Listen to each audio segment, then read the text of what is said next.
Thematic funds ऐसे equity mutual funds होते हैं जो उन कंपनीज के स्टॉक्स में इन्वेस्ट करते हैं जिनका संबंध किसी पर्टिकुलर थीम से होता है। दूसरे शब्दों में कहा जाए तो इस तरह के फंड्स का ऑब्जेक्टिव शेयर मार्केट के किसी पर्टिकुलर अपॉर्चुनिटी का फायदा उठाना होता है ताकि ब्रॉडर मार्केट के मुकाबले में बेहतर रिटर्न्स जनरेट किए जा सकें। नमस्कार, मैं हूं Pankaj Matpal, certified financial planner, और आज मैं बात करूंगा ट्रांसपोर्टेशन एंड लॉजिस्टिक्स थीम की और साथ ही रिव्यू करूंगा ICICI Prudential transportation and logistics fund को, जिसका एनएफओ 6 अक्टूबर 2022 से 20 अक्टूबर 2022 तक ओपन है। Transportation and logistics theme majorly 3 sectors पर आधारित है, जिसमें ऑटो ओरिजिनल इक्विपमेंट्स मैन्युफैक्चरर्स जैसे कि टू व्हीलर्स, कार्स और पैसेंजर्स व्हीकल्स शामिल हैं।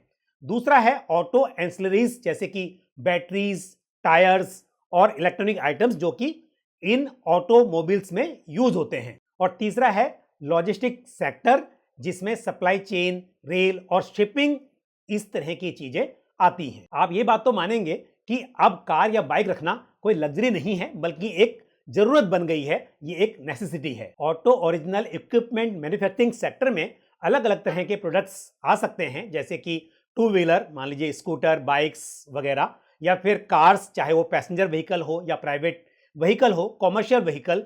तो इस तरह के व्हीकल्स या प्रोडक्ट्स इस सेक्टर में शामिल हो सकते हैं, इसलिए इस सेक्टर में मल्टीपल इन्वेस्टमेंट अपॉर्चुनिटीज देखी जा सकती हैं। और एक गाड़ी को बनाना हो, चाहे वो कार हो या बाइक हो, उसके लिए एंसिलरीज की जरूरत होती है, और दूसरे प्रोडक्ट्स जैसे कि बैटरी हो, चाहे वो टायर हो या इलेक्ट्रॉनिक आइटम्स हो, इन सब की भी जरूरत होती है। तो इसके लिए ऑटो एंसिलरीज में भी एक अच्छी डिमांड देखी जा सकती है। अब बात करते हैं लॉजिस्टिक्स की।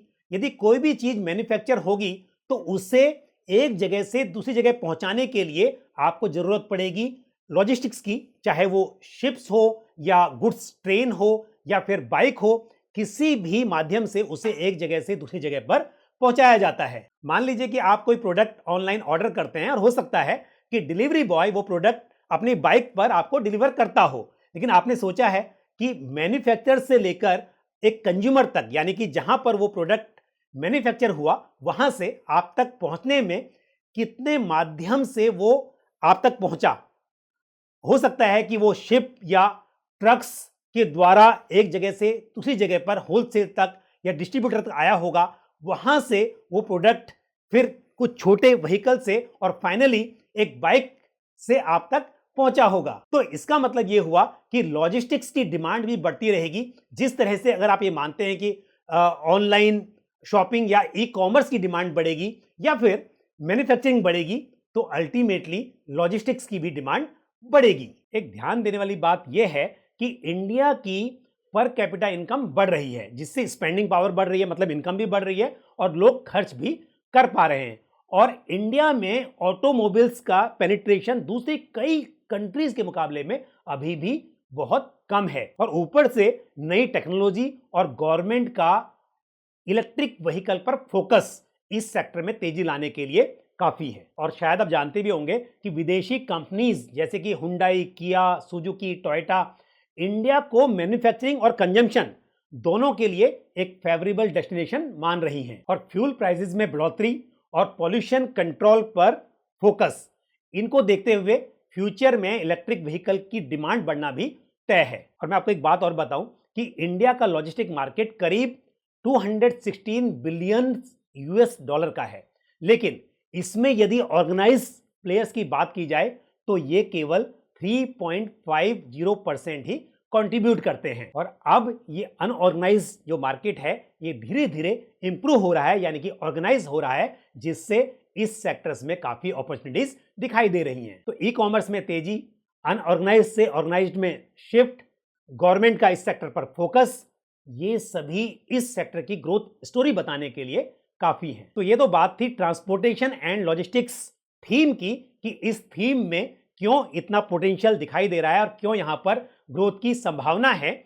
लेकिन अब बात कर लेते हैं ICICI Prudential transportation and logistics fund की। तो इस फंड की जो इन्वेस्टमेंट अप्रोच है वो basically mix of top down और बॉटम अप अप्रोच रहेगी, और साथ ही ये scheme bye and hold strategy follow करेगी। इस स्कीम का जो टोटल असेट अंडर मैनेजमेंट यानी कि एयूएम होगा उसका 80% ट्रांसपोर्टेशन एंड लॉजिस्टिक्स थीम से रिलेटेड जो कंपनीज हैं उन कंपनीज में उनके शेयर्स में होगा और 20% तक एलोकेशन इक्विटी और इक्विटी रिलेटेड दूसरे जो इंस्ट्रूमेंट्स हैं उनमें किया जा सकता है। ये एक थीमेटिक फंड है तो डेफिनेटली जो इन्वेस्टमेंट होगा मेजरली वो इस थीम से जुड़े हुए स्टॉक्स में होगा, लेकिन इसकी अप्रोच फ्लेक्सिबल होगी यानी कि सभी तरह के मार्केट कैप वाले शेयर्स में इन्वेस्टमेंट किया जा सकता है और समय समय पर फंड मैनेजर ये डिसाइड करेंगे कि किस तरह के मार्केट कैप वाले स्टॉक्स में एलोकेशन ज्यादा या कम होना चाहिए और हो सकता है कि किसी वक्त पर एक पर्टिकुलर मार्केट कैप वाले स्टॉक्स में इन्वेस्टमेंट शायद बहुत कम भी हो। साथ ही इस स्कीम के टोटल असेट अंडर मैनेजमेंट का अप टू 20% फॉरेन सिक्योरिटीज में भी इन्वेस्ट किया जा सकता है। Nifty transportation and logistics index जो कि इस फंड का बेंचमार्क भी है, आप उसकी जो टॉप 10 कंपनीज हैं उन्हें यहां पर देख सकते हैं। इस इंडेक्स में अभी तेजी आनी शुरू हुई है और उम्मीद की जा सकती है कि आगे भी ये तेजी बरकरार रहेगी। तो ICICI Prudential transportation and logistics fund का benchmark Nifty transportation and logistics TRI है। मिनिमम एप्लीकेशन अमाउंट इस स्कीम में 5000 रुपीज है और 1 रुपी के मल्टीपल्स में इसे बढ़ाया जा सकता है और एडिशनल परचेज मिनिमम 1000 रुपीज से की जा सकती है और यदि आप इस स्कीम में एसआईपी करना चाहते हैं तो भी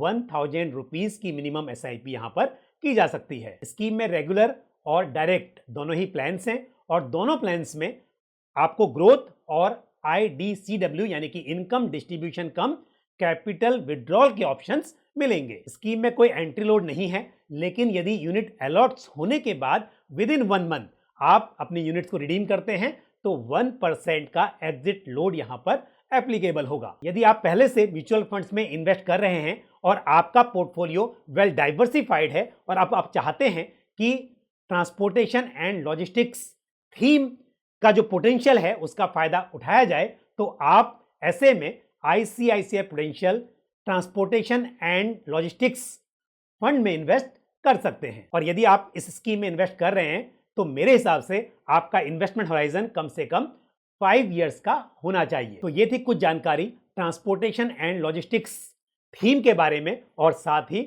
इस एनएफओ के बारे में। मुझे उम्मीद है ये जानकारी को पसंद आई होगी। वीडियो को लाइक करना और शेयर करना ना भूलें और साथ ही आपको कोई सवाल या सुझाव हो इस फंड से रिलेटेड या फिर म्यूचुअल फंड से जुड़ा हुआ कोई भी सवाल या सुझाव तो आप कमेंट बॉक्स में पोस्ट कर सकते हैं। आज के इस वीडियो में इतना ही।